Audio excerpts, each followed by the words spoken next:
तो स्वागत है सबका हमारे चैनल में जिसका नाम है डॉक्टर टेबलकर। तो हम हेल्थ एंड मेडिकल सेक्टर में पिछले वीडियो में हम बात किए थे इस ब्रेन पार्ट 4 के बारे में, जहां पर मैंने बताया था हमारे सेरेब्रम में रहने वाले जितने सारे साल्कस आते हैं और उसके आस पर उसमें रहने वाला जो कॉर्टेक्स आता है या जाइरस आता है, इसका स्पेसिफिक फंक्शंस। ठीक है, तो अगर आप वो वीडियो नहीं देखे हो तो आई बटन में क्लिक करिए और जाके देख लीजिए। आज हम बात करेंगे कुछ स्पेशल टॉपिक्स के बारे में जो हमारे सेरेब्रम के अंडर में आते हैं। जैसे पहला आपका इंसुलर कॉर्टेक्स, ठीक है, या इंसुलर जाइरस। ये कहाँ पर रहता है? ये रहता है हमारे जो ये टेम्पोरल लोब है, ठीक है, टेम्पोरल लोब में रहने वाला लेटरल सल्कस, जिसको हम कहते हैं लेटरल सल्कस ऑफ सिल्वियस।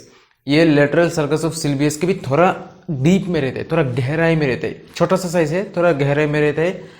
अब ये डीप साइज में, अब डीप साइज में रहने वाला जो ये कॉर्टेक्स है, मतलब एक तरह का जाइरस होता है जहां पर न्यूरॉन का जो बहुत सारे बॉडी आते हैं। एनीवे, इसका काम क्या होता है? ये बहुत सारा काम करता है, एक साथ बहुत कुछ कंट्रोल करता है, जैसे compassion, empathy, taste, perception, motor control, self awareness, ठीक है, या फिर आपका इंटरनल होम्योस्टेसिस जो होता है, हम बात करेंगे एक एक करके।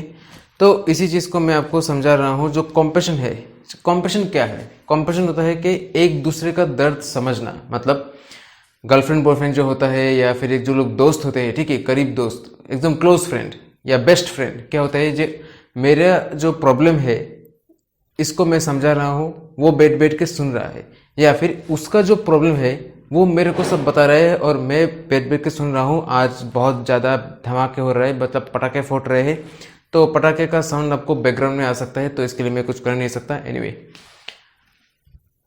कॉम्पैशन, एक दूसरे का दर्द समझना, या फिर सुख दुख में एक दूसरे का साथ देना, मतलब हैप्पीनेस सैडनेस एक साथ शेयर करना, इसको कहते हैं कॉम्पैशन।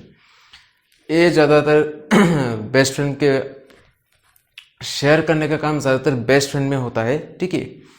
तो अगर मैं खुश हूँ तो उसके साथ शेयर कर रहा हूँ, अगर मैं दुख हूँ तो उसके साथ शेयर कर रहा हूँ, अगर मैं गुस्सा हूँ तो भी मैं उसके साथ शेयर कर रहा हूँ, ठीक है। जो भी मेरा इमोशनल स्टेटस है मैं एक दूसरे के साथ शेयर कर रहा हूँ, इसको कहते हैं कॉम्पैशन, ठीक है। फिर होता है एम्पैथी। एम्पैथी मतलब भाई मैं तेरा दर्द समझ सकता हूँ, अरे भाई मैं तेरा गुस्सा समझ सकता हूँ, अरे भाई मैं तेरा सुख समझ सकता हूँ, ठीक है। पैसा उड़ा रहा है, उड़ा पैसा जितना उड़ा सके, मतलब एक दूसरे को सपोर्ट करना, एम्पैथी, ठीक है।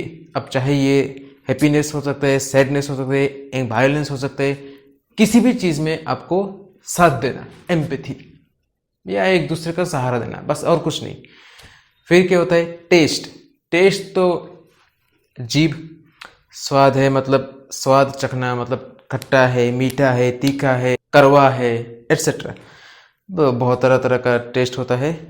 एनीवे, फिर आता है सेल्फ अवेयरनेस। सेल्फ अवेयरनेस कौन काम करता है? सुपीरियर फ्रंटल जाइरस, ठीक है, जो मैंने पुराने वीडियो में बात कर चुका हूँ। मतलब सतर्क रहना, सावधान रहना, सिंपल सी बात है। और होता है इंटरपर्सनल एक्सपीरियंस। ये चीज क्या है?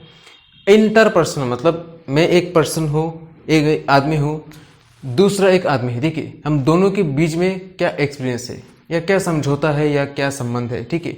मान लो मेरे घर वाले के साथ मेरा रिश्ता क्या है, मेरा जो रिश्तेदार है उनके साथ मेरा रिश्ता क्या है, मतलब कैसा है, ठीक है।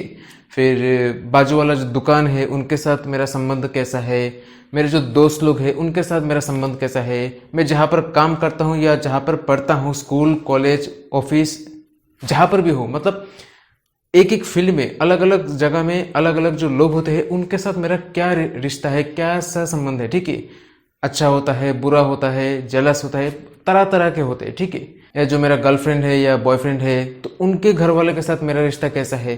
तो मतलब एक आदमी को दूसरे आदमी के साथ का जो समझौता है, इसका उन लोग दोनों के बीच का जो संबंध है कैसा है। जैसे मैं एक डॉक्टर हूँ, अब ये मेरा नर्स है, ये मेरा पेशेंट है, ये मेरा सीनियर कोलिग है, ये मेरा जूनियर कोलिग है, ठीक है, वो मेरा हॉस्पिटल का स्टाफ है, बाकी लोगों के साथ मेरा रिश्ता कैसा है, ठीक है। तो इसी को कहते हैं इंटरपर्सनल रिलेशनशिप या इंटरपर्सनल एक्सपीरियंस। एनीवे, उसके बारे में हम और भी डिटेल्स में बात करेंगे बाद में। फिर आता है अब परसेप्शन। परसेप्शन क्या होता है? परसेप्शन होता है कि ये क्या चीज है, इस चीज को मुझे पता करना, मैं इसको पहचानना, रिकॉग्नाइज करना। मान लो एक चीज मैंने हाथ में उठा लिया हो और इसको मैं छू रहा हूँ, छू के कह सकता हूँ कि ये बोतल है, ठीक है, क्योंकि ये मैं ऐसा कर रहा हूँ कि मैं सुन रहा हूँ कि पानी का झलक आ रहा है, ठीक है। मैं देख रहा हूँ कि हाँ इसमें बोतल है, इसके अंदर पानी है, ठीक है। अब पानी को तो मैं स्मेल तो नहीं कर सकता, हाँ पी के पता सकता हूँ कि शायद ये पानी है। अब बिना टेस्ट वाला बहुत कुछ होता है, वो हम फॉरेंसिक में बात करेंगे, ठीक है। तो ऐसा है, मतलब कुछ चीज़ को पहचानना, मतलब मेरे सामने ये मोबाइल है, मैं देख के पता कर सकता हूँ, छू के पता कर सकता हूँ, ठीक है। तो ऐसा कुछ है। कुछ खाने का चीज़ है तो मैं टेस्ट मुंह में डाल के पता कर सकता हूँ कि ये मीठा है तो ये क्या है, ये खट्टा है तो क्या है, तीखा है तो क्या है, ठीक है। ये चीज़ क्या है इसको पता करना, पता लगाना, रिकॉग्नाइज करना, इसको कहते हैं परसेप्शन। ये तो चाहे मैं छू के कर सकता हूँ, या फिर खा के, या फिर सूंघ के, या फिर सुन के, या फिर देख के, ठीक है। और क्या करता है, और होता है होम्योस्टेसिस मेंटेन करना या फिर समझना, अंदर का हालत को समझना, इसको कहते हैं होम्योस्टेसिस। अंदर का हालत जो है, अंदर का हाल जैसा भी है, ठीक है। मेरे को पेशाब लगा है, मैं पेशाब करने जाऊंगा, मेरे को टट्टी लगा है, मैं तो बाथरूम में जाऊंगा, ठीक है। मेरा कमर दर्द कर रहा है, भूख लगा है, प्यास लगा है, ठीक है। मेरे को अंदर से ठंडा लग रहा है, चिल्स आ रहा है, मतलब बुखार आ रहा है, ठीक है। तो अंदर का हालत को समझना ये भी एक तरह का इंसुलर कॉर्टेक्स का काम है, ठीक है। अब मैं आपको बताऊंगा एक बहुत ही स्पेशल टॉपिक जिसका नाम है कॉर्पस कलोसम। कॉर्पस कलोसम क्या है, जो मैंने आपको पुराने वीडियो में बता चुका हूँ, बहुत सारे फोटो दिखा चुका हूँ। ये एक जंक्शनल ब्रिज जैसा काम करता है, ठीक है। कॉम्यूशरल फाइबर होता है। कॉम्यूशरल फाइबर क्या करता है, एक जगह को दूसरे जगह के साथ कनेक्ट करता है, कनेक्टिव फाइबर्स, ठीक है। कॉम्यूशरल फाइबर बताऊंगा मैं आपको, ये एक्चुअली नर्व से बनता है, ठीक है। न्यूरॉन बोले तो न्यूरॉन का जो एक्सोन होता है, स्पेसिफिकली एक्सोन, ठीक है। बहुत सारे एक्सोन मिल मिल के जब एक जगह बन जाता है, एक बंडल बन जाता है। अब एक्सोन का कोई कलर नहीं होता है, ठीक है। बहुत सारे एक्सोन को जब एक साथ झुंडा बन जाता है तो ये हल्का सफेद दिखता है, ठीक है। हल्का सफेद के लिए इसको हम कहते हैं व्हाइट मैटर। और इस व्हाइट मैटर में कम से कम, मतलब इसका रेंज होता है 200 से 300 मिलियन, ठीक है। 200 to 300 मिलियंस ऑफ न्यूरॉन एक साथ झुंडा बन के कॉर्पस कलोसम बनता है, ठीक है। अब ये कॉर्पस कलोसम तो दिखने में ऐसा होता है, सामने से, पीछे में, ऊपर से, नीचे से, ऐसा होता है। पर ये करता क्या है, राइट साइड का ब्रेन, ठीक है, दाएं साइड का ब्रेन के साथ बाएं साइड का ब्रेन, लेफ्ट साइड का ब्रेन को एक साथ जुड़ के रखता है, ठीक है। अब इसी कॉर्पस कलोसम का बहुत सारे पार्ट्स आते हैं।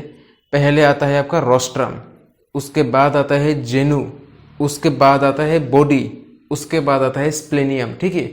रोस्ट्रम, जेनु, बॉडी, स्प्लेनियम, ठीक है। अब रोस्ट्रम तो रोस्ट्रम ही है, जेनु होता है। बॉडी या फिर इसको हम कभी कभी ट्रंक कहते हैं, ठीक है, बॉडी या फिर ट्रंक। स्प्लेनियम को हम कभी कभी इस्तेमास कहते हैं, ठीक है। अब इस्तेमास तो बहुत सारे ग्लैंड में आ जाते हैं, तो हम बाद में बात करेंगे, ये हम वर्ड यूज नहीं करेंगे, ठीक है।